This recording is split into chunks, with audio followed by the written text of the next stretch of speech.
Greetings and welcome back, and thanks for being here this June 12th, this beautiful Friday. It has been certainly one to enjoy. Hope you have. If you haven't had the opportunity, you will have so, I hope, over the course of the weekend because the weather, as we spoke of last night, is going to stick around for a few days. Forecast has been tweaked just a bit, but I'll have your update for you in just a few moments. We will also talk about a variety of subjects, a lot of them COVID related, in one way or the other. Almost everything we talk about nowadays is COVID related. Tonight, we'll talk about some more cancellations and announcements in regards to some big events. We'll also talk about some colleges, community and otherwise, who are announcing their plans. We'll also have indictments as were returned this week by the sitting McGoffin County grand jury. Serious charges, one related to an arson investigation in a case where a man firebombed a Sagersville residence. Two separate cases involving two McGoffin Countyans indicted for crimes against children. Some other information as well. We've got some other updates. And I'll take you on a little tour of the much newly improved Lloyd M. Hall Community Center. A little nostalgia for us on this Friday. And I've got COVID-related news that we will have to discuss. First off, I did speak with Doug Saylor, Sheriff of Johnson County, just a few moments ago, inquiring about any updates in regards to those human remains, specifically that skull, which was found by a family returning home after an afternoon or evening away to find that what appeared to be a dog, one of their pets, may have carried a human skull that was found in rural White House, the rural White House area of Johnson County, and then brought to their property. Still no new information.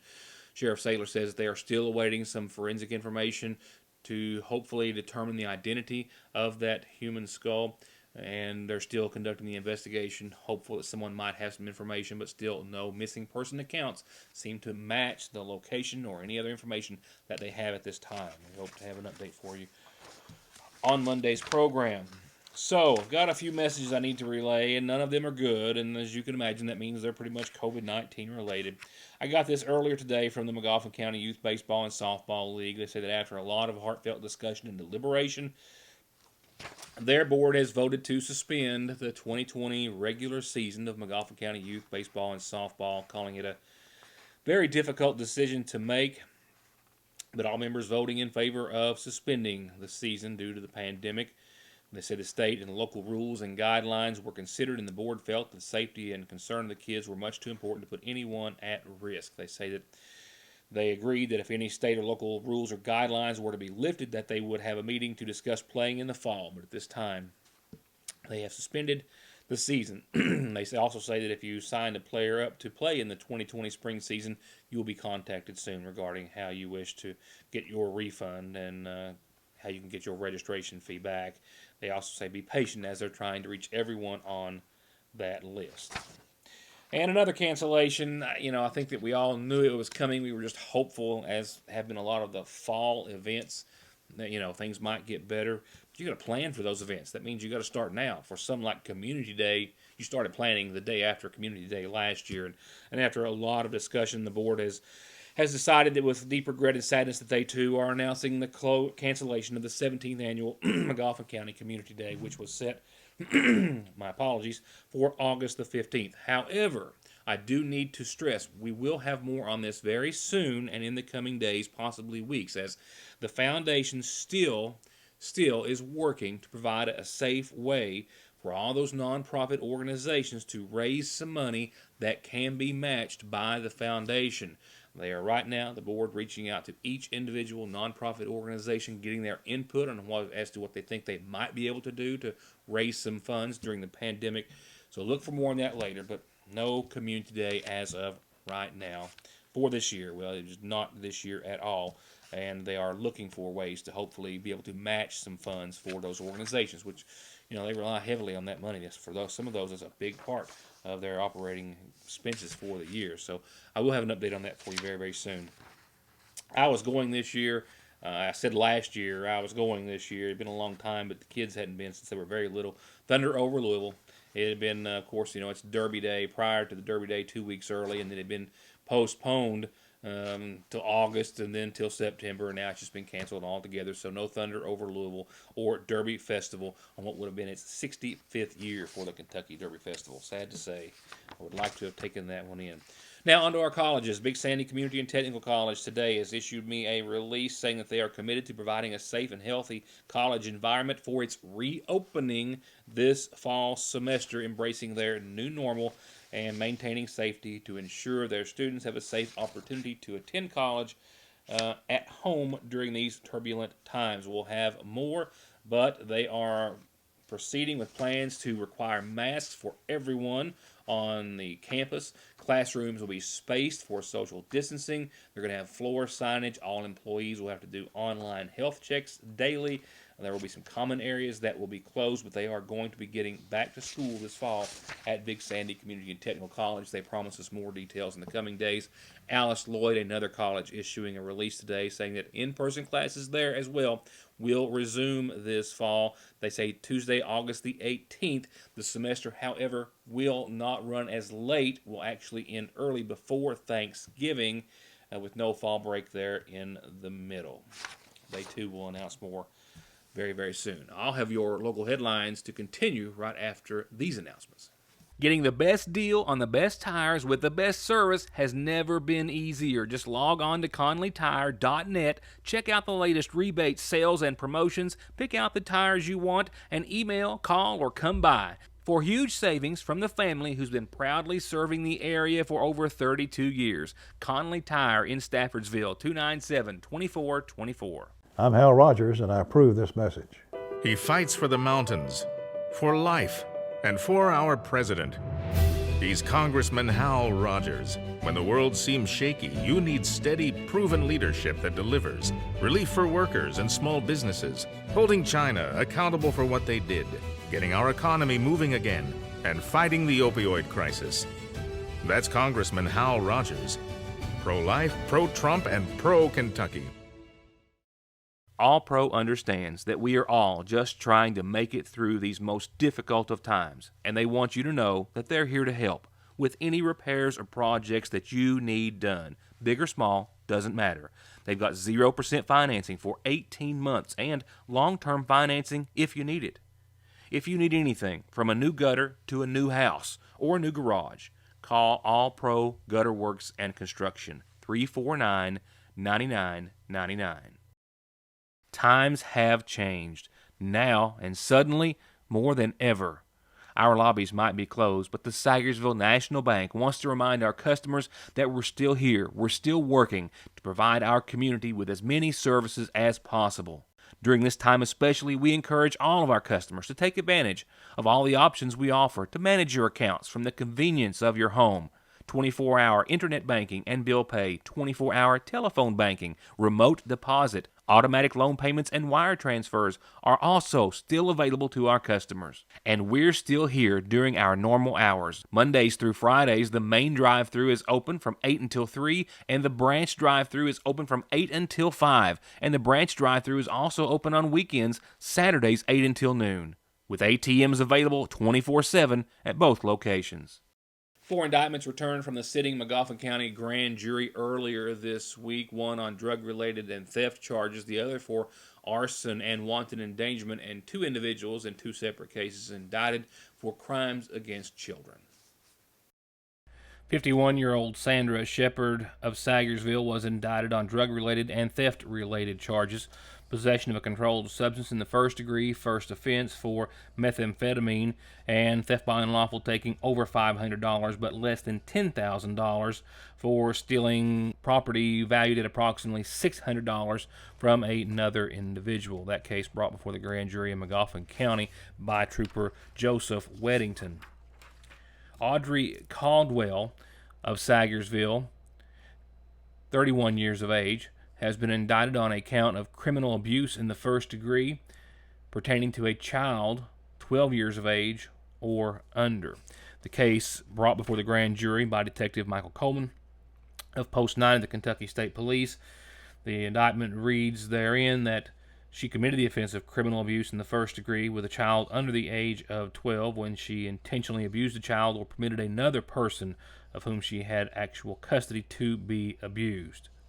Brandon Williams, 37, of Sagersville, also indicted by the Kentucky State Police. That case brought by Detective Michael Coleman as well. Brandon Williams indicted on 2 counts of sexual abuse in the first degree, with the victim under the age of 12, believed to be the same victim on two separate accounts. The grand jury alleges that on or around January the 1st of 2017 and over the course of the next year, he committed the offense of sexual abuse in the first degree pertaining to a victim under the age of 12 on two separate occasions for which he has been indicted. And lastly, of the four indictments tonight, Landon Howington of Sagersville, the case presented by Officer Mike Nichols with the Sagersville PD. You may recall this going back to a just recently aired case in which Howington is accused of and was arrested for throwing a firebomb through a Dixie residence on Dixie Avenue at around 6 o'clock in the morning with four people inside, including a small child, whose room he threw the gasoline firebomb through the window. It's believed that Howington, according to the initial information from police, drove into Dixie Addition, pulled left down Oxshire Branch, and then walked up the hill, which would be to the left of your screen, coming across some yards from across the road of the residence, and then approached the residence to the right, which you can see, of course, billowing in smoke, through the firebomb through a front window with four occupants inside, all of which making it out only with seconds to spare. At least one dog did die as a result of the blaze. Police investigating this as some sort of a domestic situation between a person that lived there and Howington, but nevertheless he stands accused of attempting to burn the house down with those inside. He has since, per the grand jury meeting this week, been indicted on a charge of arson in the first degree, which is a Class A felony, carrying, I believe, up to 20 years in prison, and 4 counts of assault in the first degree. The residence being occupied, says the indictment, by Billy Tucker and 3 others at the time. Howington is also said to have signed a confession to Sagersville police, admitting that he committed the crime.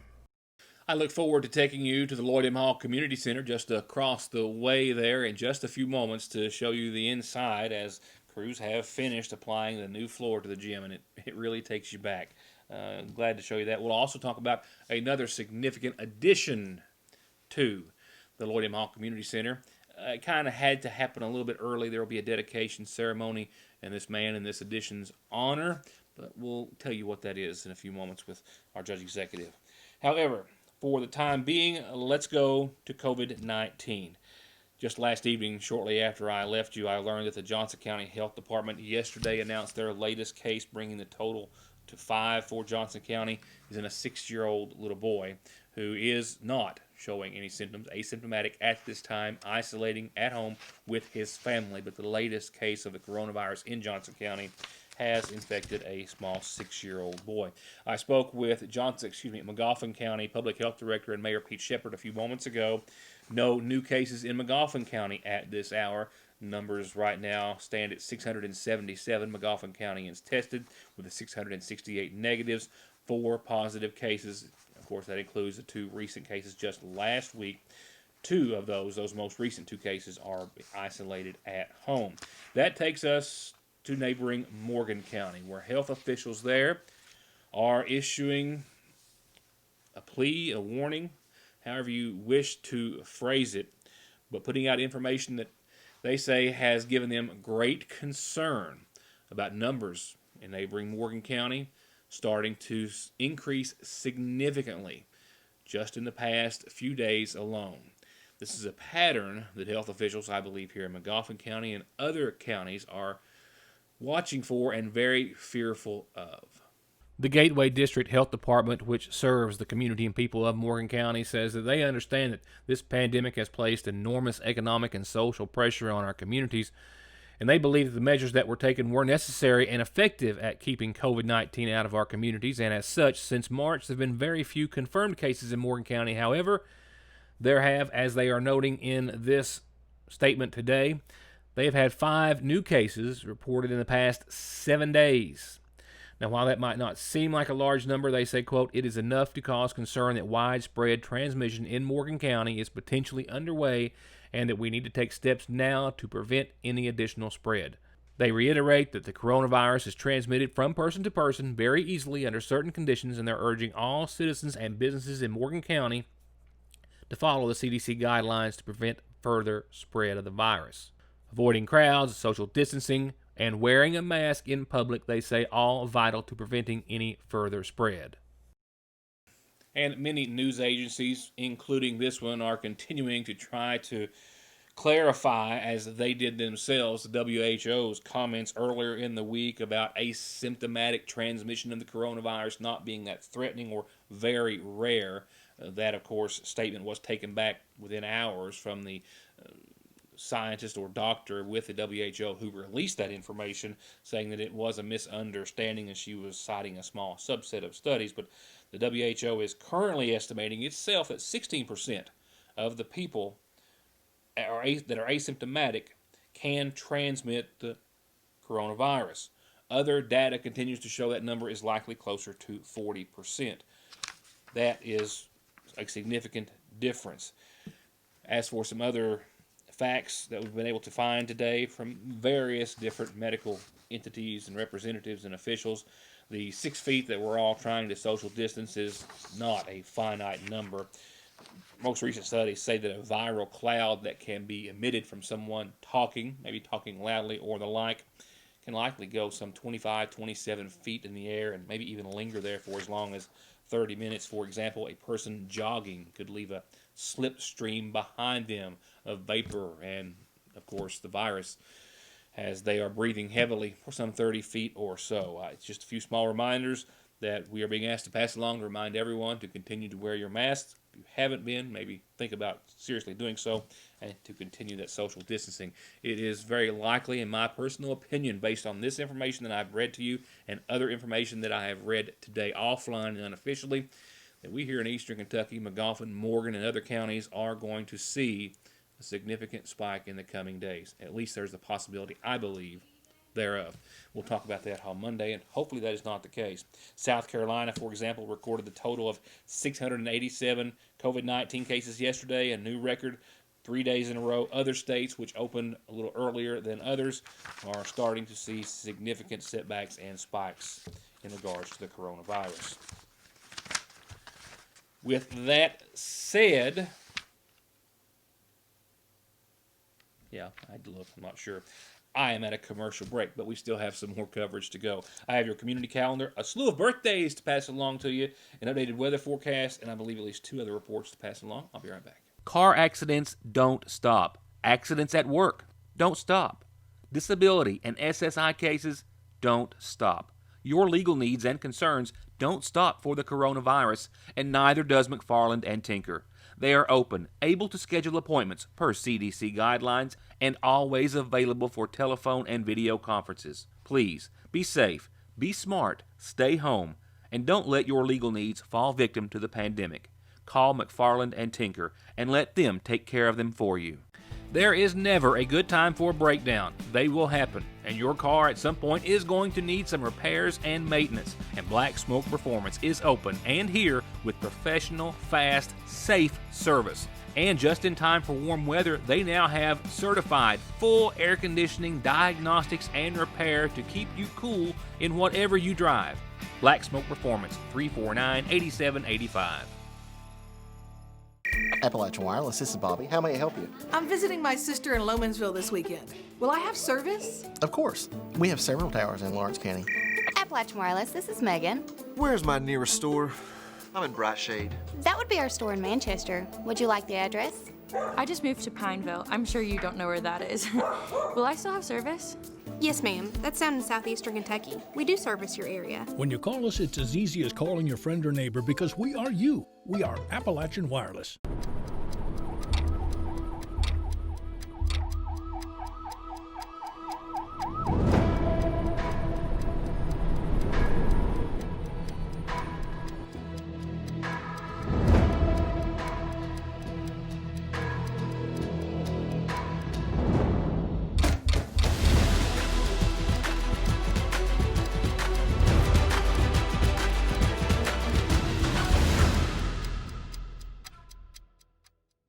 The seasonal shop is open, and they're still doing curbside pickup, so you can call and place orders, and they'll still bring them out to you. And inside, you'll find all new merchandise throughout the entire store, all new spring and summer women's clothing from Charlie Page and Mud Pie, accessories, jewelry, shoes, and bags too, casual outfits for everyday or special occasion outfits and dresses. And if you've been home a lot and really want to freshen up your decor, they have so much to choose from, and they're happy to give you any fresh ideas that you might need. And just in, a large selection of Simply Southern and Candleberry at Fraser's Prater Drugs seasonal shop in downtown Salyersville. Well, a lot of folks out there, including myself, hold near and dear to memories of our lives, our youth, our growing up. Certainly the older we get, I think that's a little more common. And this story, for a lot of the then kids of different generations, has a bit of a nostalgic feel to it, as one of the latest of the long list of repairs made to the Lloyd M. Hall Community Center, making it usable again, has got a certain look to it, to say the very least. A look that it had when it was built back in the early 70s. The county has certainly made a lot of very needed repairs to the Lloyd M. Hall Community Center in the past year or so, and one of the very last perhaps might make the biggest splash, at least visually and also functionally, I think, as well. And that is the new gymnasium floor, which takes us way back. This, as you see here, what it looked like just a few weeks ago, and this, wow, what it looks like today. Now, if you're a fan of preserving structures, keeping them to their original state as much as possible, and still making them usable, well, this should tickle your fancy. A beautiful new floor, well, the same floor, the same rubber, I believe it is, surface, which has been completely redone. All the cracks have been repaired. Several layers of paint and coatings have made it for an absolute sight to see. One that I think a lot of kids, young and not so young, are going to enjoy getting to step foot on and maybe bounce a ball on, well, as soon as we are permitted and after the pandemic. But what a difference. Yeah, it turned out great. Our whole intention with the color scheme was to make sure that it was as close to the original based on photographs. I remember it as a child, but to have the exact colors, I don't remember, but I do remember the color scheme, as many folks do, and it turned out great. It looks as close to original as could be. Add to that we have a new HVAC system in there. We got the drop ceiling fixed. The walls have been painted. The goals have new NBA quality rims on them. We got free Wi-Fi in the facility. We got new pads on the walls for protection. The only thing that we've still have outstanding is we're going to be able to put some security cameras in the near future. We hope to do that because there's that one out of 100 that decide to want to tear something up. We want to try to prevent that. We finally got something in here that looks good, it's clean, and the community should be able to really enjoy the community center once we're able to open back up. Yes, no one really knows when that's going to be, but it stands ready and waiting, and with a fresh new look inside and out. There's also, of course, some new signage, as has just been placed, a large LED board, which will be there to make announcements in regards to activities, closures, whatever in the future. And there's also a sign, as you may have noticed, that we'll draw attention to tonight and in a later story, designating a portion of the community center as the Henry Joseph Memorial Addition. The fiscal court, through a resolution, named the additional part, the addition to the community center, the part that was added in the early 90s, as the Henry Joseph Memorial Addition. And all the work that we've been doing at the community center has been using a single line item co-severance money. That money had to be spent and invoiced by the end of June. So we had to go ahead and get the signage up now so we could get the invoices in. We had planned on doing a unveiling and a ceremony when we got it up, but due to the COVID-19 restrictions, that's not going to happen probably for a month or so. But we finally got it up. I think it looks great too. and we are, this is a great tribute to a great man. And that dedication ceremony, sometime in the not-so-distant future. Just another reason to stay tuned, as always, to Your News Today. Now it's happy birthday time on tonight's McGoffin Farm Bureau community calendar.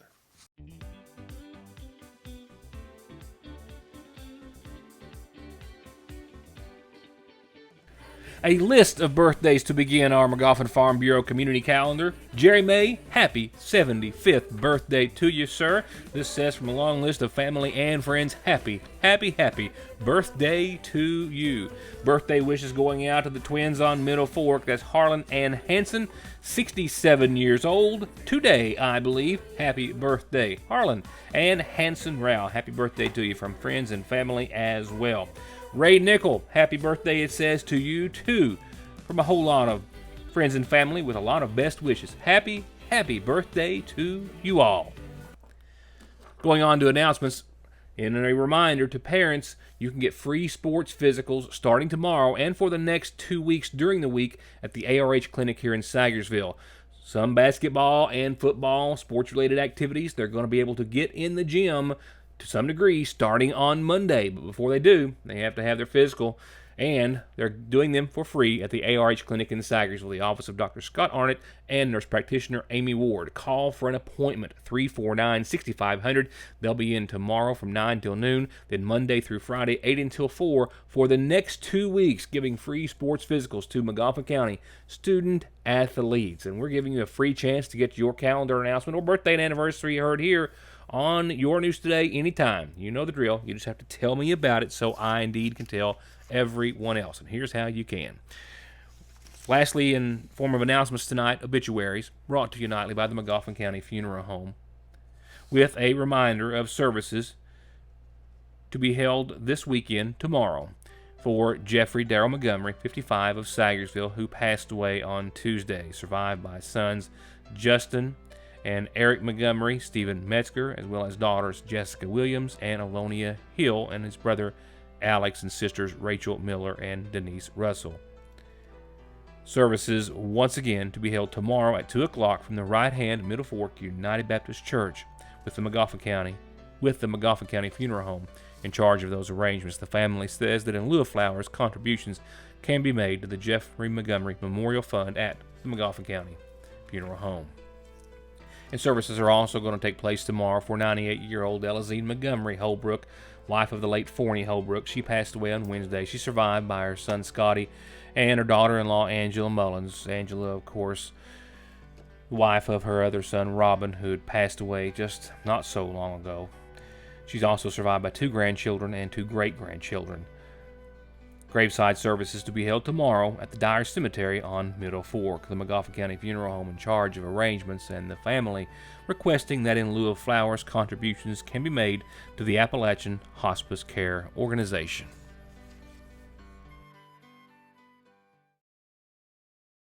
Your Sagersville Lee's Famous Recipe knows that we've still got a long way to go before we get through this pandemic. And that's why they're still offering their $5 off coupon, good on their 16-piece or 20-piece family meal deals. The coupon is in the Sagersville Independent, and they're giving you the Sagersville Independent to get the coupon at your Sagersville Lee's Famous Recipe. You get one with every purchase. So come by and get 16 pieces any way you like it. 2 pints of mashed potatoes with gravy, 2 pints of coleslaw and 8 biscuits, or 20 pieces of chicken any way you like it, with 3 pints of mashed potatoes and gravy, 2 pints of coleslaw and 10 biscuits. Either one, $5 off with the coupon that they'll give you when you get there at your Sagersville Lee's.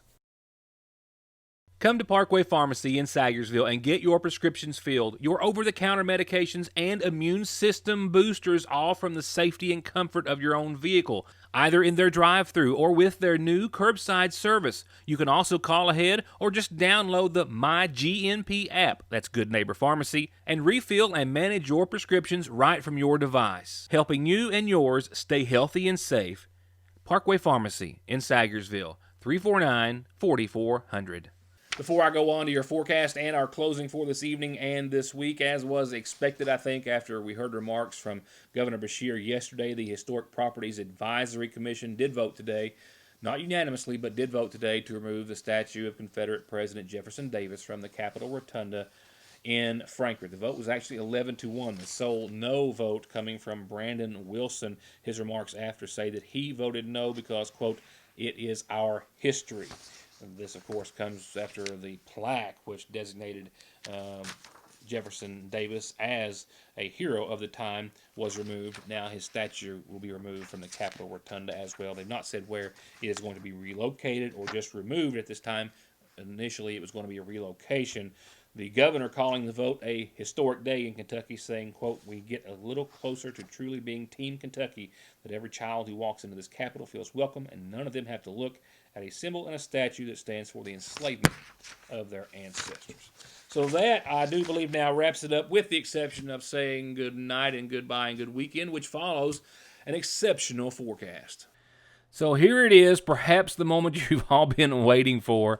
A beautiful, beautiful forecast in store. Starting with tonight, clear skies, calm winds, and a low of around 53 when we finally get there for the rest of your Friday. A beautiful, beautiful end and way to wrap it up for tonight. And for your weekend, more of the same, 80, sunny, and 53 for tomorrow night's low, with partly cloudy skies wrapping up your Saturday. We'll drop down to around 76 or so for daytime highs on your Sunday, but still mostly sunny and mostly clear. I do have to say this. Technically, the forecast, the updated version, has a 10% chance of some showers. After 5, they're isolated, and 10% on your Saturday, and then a 10% chance of isolated showers and thunderstorms after 5 on your Sunday, but it's 10%. I'm not giving that much weight right now, and really not going to worry about it. So let's just go with sunny tomorrow and 80, mostly sunny and 76 on your Sunday. Monday, still holding on to the upper 70s, mostly sunny, and yeah, then we'll see a little better chance of some showers. 78 and 55 for your Monday, and that pattern is really going to stay with us pretty much through all of next week. Temperatures are going to increase, but pretty much mostly sunny each and every day through this time next week, and 30 to 20% chance of showers Tuesday, Wednesday, Thursday, and Friday. Temperatures you see upper 70s Tuesday, but then low to mid 80s by the end of next week. But still, it's a beautiful forecast across the neighborhood.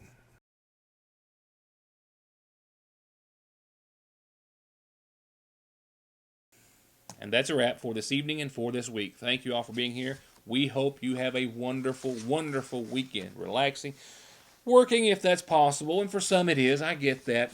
But it's going to be a beautiful weekend weather-wise to do whatever. And I hope you enjoyed it, and I hope to see you back here Monday. Good night.